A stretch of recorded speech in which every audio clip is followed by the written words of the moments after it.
Welcome दोस्तों।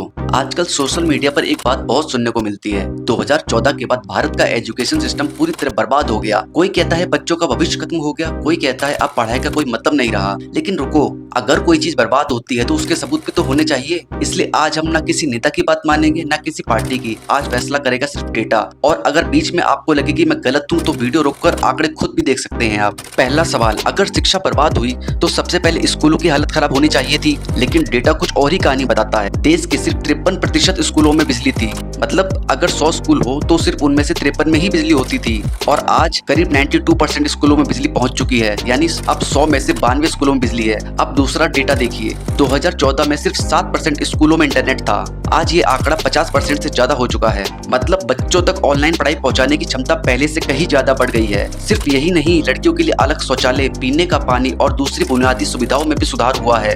अब आप खुद सोचिए, अगर सब कुछ बर्बाद हो रहा होता तो ये सुविधाएं बढ़ती या कम होती। दूसरा सवाल, अगर पढ़ाई खराब हुई तो बच्चे स्कूल छोड़ रहे होंगे। सही कहा, लेकिन यहाँ भी डेटा कुछ और ही कहता है। 2014 में हर 100 बच्चों में से लगभग 4 बच्चे प्राइमरी स्कूल बीच में ही छोड़ देते थे। और आज यह संख्या घटकर 1 से 2 बच्चे तक रह गई है। अपर प्राइमरी में ड्रॉप आउट रेट भी कम हुआ है। सेकेंडरी स्कूल में भी पहले से कम बच्चे पढ़ाई छोड़ रहे हैं। मतलब आज पहले से ज्यादा बच्चे स्कूलों में टिक रहे हैं। तीसरा सवाल, अगर शिक्षा खत्म हो गई तो पढ़े लिखे लोगों की संख्या में भी कमी आनी चाहिए। लेकिन 2011 की जनगणना के अनुसार भारत की साक्षरता दर 74% के आसपास थी। लेकिन आज सरकारी सर्वे बताते हैं कि यह लगभग 78 से 80% के आसपास पहुंच गई है। पढ़ाई में महिलाओं की भागीदारी भी पहले से तेजी से बढ़ रही है। यानी पहले से ज्यादा लोग पढ़ना लिखना सीख रहे हैं। अब आते हैं सबसे बड़े सवाल पर। साल 2020 सरकार नई शिक्षा नीति यानी NEP 2020 लेकर आई।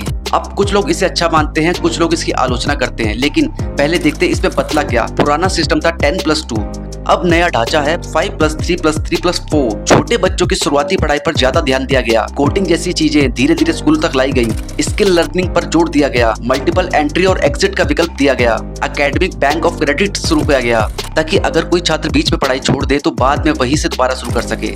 यानी कम से कम कोशिश यही थी कि पढ़ाई को सिर्फ किताबों तक नहीं, यानी कम से कम कोशिश यह थी कि पढ़ाई को सिर्फ किताबों तक सीमित ना रखा जाए। अब बात कॉलेजों की। अगर पढ़ाई बर्बाद हुई तो कॉलेजों में जाने वाले छात्र भी कम होने चाहिए थे। लेकिन 2014 में हायर एजुकेशन में हर 100 स्टूडेंट्स में से 24 कॉलेज पहुंचते थे। और आज ये आंकड़ा बढ़कर 28 हो गया है। सिर्फ प्रतिशत ही नहीं, असल संख्या भी बढ़ी है। 2014 में करीब 3 करोड़ 42 लाख छात्र हायर एजुकेशन में थे। यह संख्या बढ़कर 4 करोड़ 33 लाख हो चुकी है। मतलब करीब 91 लाख ज्यादा छात्र कॉलेज पहुंच रहे हैं। तो अभी तक हमने देखा कि स्कूलों की सुविधाएं बढ़ी, ड्रॉप आउट रेट कम हुआ और कॉलेज तक पहुंचने वाले छात्रों की संख्या भी बढ़ी। लेकिन कहानी अभी खत्म नहीं हुई। अब चलो हायर एजुकेशन पे आते हैं। लेकिन कहानी अभी खत्म नहीं हुई। अब सवाल है, क्या कॉलेज भी बढ़े या सिर्फ छात्रों की संख्या? डेटा कहता है 2014 में भारत में लगभग 723 विश्वविद्यालय थे। आज ये संख्या 1213 पहुंच चुकी है। यानी लगभग 490 नए विश्वविद्यालय खोले गए। कॉलेजों की संख्या भी लगभग 51,000 से बढ़कर 70,000 के आसपास हो गई है। मतलब आज पहले से ज्यादा जगहों पर पढ़ाई का मौका है। अब बात IIT की। अगर इंजीनियर बनना है तो हर छात्र का सपना IIT होता है। 2014 में IIT की कुल सीटें लगभग 65,000 थी। आज यह बढ़कर लगभग 1,35,000 हो चुकी है। यानी पहले से 2 गुने से भी ज्यादा छात्रों को मौका मिल रहा है। अब आते हैं मेडिकल पर। यही सबसे ज्यादा बहस होती है। 2014 में भारत में 387 मेडिकल कॉलेज थे। आज इनकी संख्या बढ़कर 823 हो चुकी है।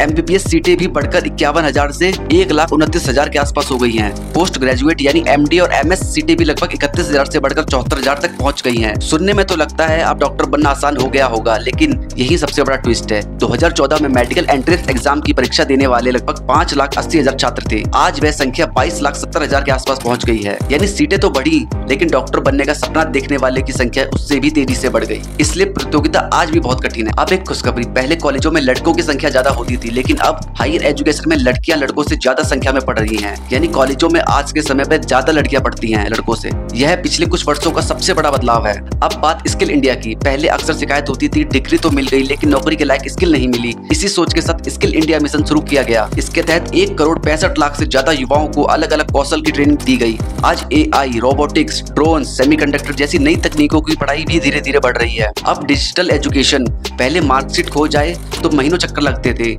आज 30 करोड़ से ज्यादा छात्रों की अपार ID बन चुकी है। एकेडमिक बैंक ऑफ क्रेडिट में 3 करोड़ 50 लाख से ज्यादा अकाउंट बनाए जा चुके हैं। दीक्षा, स्वयं, पीएम ई विद्या, नेशनल डिजिटल लाइब्रेरी जैसे प्लेटफॉर्म लाखों छात्रों तक पढ़ाई पहुंचा रहे हैं। अब बजट की बात, पिछले वर्षों में शिक्षा पर खर्च बढ़ा है। PM Shri schools, digital infrastructure, teacher training और मिड डे मील जैसी योजनाओं पर भी ज्यादा पैसा लगाया गया। लेकिन सिर्फ पैसा खर्च करना ही सफलता नहीं होती। असली सवाल हमेशा यही रहेगा, क्या उस पैसे का असर बच्चों की पढ़ाई पर दिख रहा है? अब सबसे जरूरी बात, क्या सब कुछ परफेक्ट हो गया? नहीं, आज भी कई सरकारी स्कूलों में अच्छे टीचरों की कमी है। कई बच्चों की पढ़ाई का स्तर उनकी कक्षा के हिसाब से कम है। रिसर्च में अभी बहुत काम बाकी है और सबसे बड़ी चुनौती पढ़ाई पूरी करने के बाद अच्छी नौकरियां मिलना, यानी काम अभी भी बाकी है। अब अंतिम फैसला करते हैं। अगर कोई कहे 2014 के बाद भारत का एजुकेशन सिस्टम पूरी तरह बर्बाद हो गया, तो उपलब्ध आंकड़े इस दावे का समर्थन नहीं करते। और अगर कोई कहे अब शिक्षा में कोई समस्या ही नहीं बची, तो यह भी सच नहीं है। सच यह है कि पिछले कुछ वर्षों में स्कूल की सुविधाएं बढ़ी, कॉलेज बढ़े, विश्वविद्यालय बढ़े, एमबीबीएस की सीटें बढ़ी, लड़कियों का पार्टिसिपेशन भी बढ़ा। लेकिन अब सबसे डिजिटल बड़ी लड़ाई एजुकेशन पढ़ाई भी की बढ़ी। गुणवत्ता, रिसर्च और रोजगार की है।